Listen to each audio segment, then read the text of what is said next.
এই ভিডিওতে আমরা কথা বলবো ঢাকা বিশ্ববিদ্যালয়ের ভর্তি আবেদন যোগ্যতা এবং আসন সংখ্যা নিয়ে। 2023 সাল থেকে ঢাকা বিশ্ববিদ্যালয়ের ভর্তি কাঠামোতে বেশ কিছু পরিবর্তন আনা হয়। এর মধ্যে উল্লেখযোগ্য হলো ডি ইউনিট বাদ দেওয়া, ইউনিট ভিত্তিক রেস্ট্রিকশন সরিয়ে নেওয়া এবং আবেদন যোগ্যতায় বেশ কিছু পরিবর্তন।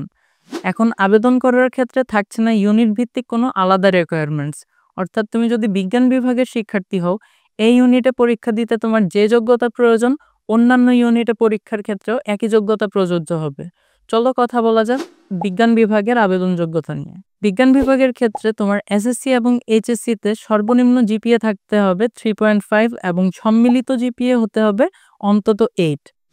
ধরা যাক তোমার এসএসসিতে জিপিএ ছিল 3.5, এখন তোমার ঢাকা বিশ্ববিদ্যালয়ে ভর্তি যোগ্যতা অর্জন করতে হলে এইচএসসিতে অবশ্যই থাকতে হবে 4.5, সর্বমোট 8।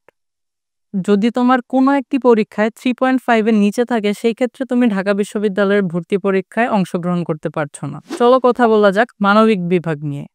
মানবিক বিভাগের ক্ষেত্রে এসএসসি এবং এইচএসসিতে সর্বনিম্ন জিপিএ থাকতে হবে 3 এবং উভয় পরীক্ষার সম্মিলিত জিপিএ হতে হবে 7.5।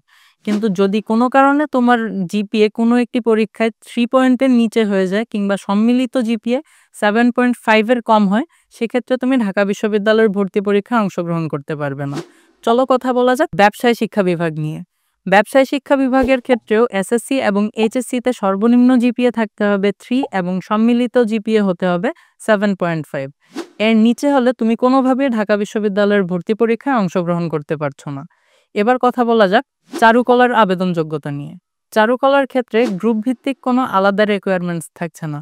তুমি যে গ্রুপেরই হও না কেন, রিকোয়ারমেন্টস একটাই, তোমার এসএসসি এবং এইচএসসিতে জিপিএ থাকতে হবে 3 এবং সম্মিলিত জিপিএ হতে হবে 6.5।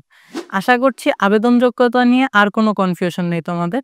চলো এবার কথা বলা যাক আসন সংখ্যা নিয়ে। প্রথমত এই ইউনিটে মোট আসন সংখ্যা রয়েছে 1896টি।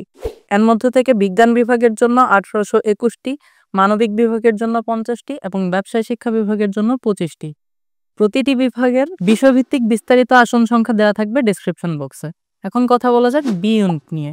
বি ইউনিটে মোট আসন সংখ্যা রয়েছে 2934টি।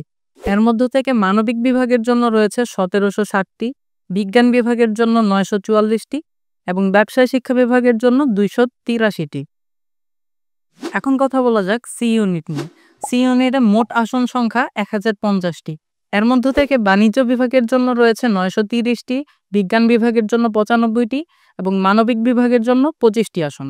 চলো কথা বলা যাক এফ ইউনিট নিয়ে। এফ ইউনিটে 130টি আসন রয়েছে, তবে এফ ইউনিটে অন্যান্য ইউনিটের মতো গ্রুপ ভিত্তিকভাবে আসন সংখ্যা আলাদা করে দেওয়া নেই। আশা করছি ঢাকা বিশ্ববিদ্যালয়ের ভর্তি আবেদন যোগ্যতা এবং আসন সংখ্যা নিয়ে তোমাদের আর কোনো কনফিউশন নেই। আর কারো কোনো কনফিউশন থেকে থাকলে কমেন্ট করতে পারো, চেষ্টা করব উত্তর দেওয়ার। ধন্যবাদ সবাইকে, দেখা হচ্ছে পরবর্তী ভিডিওতে।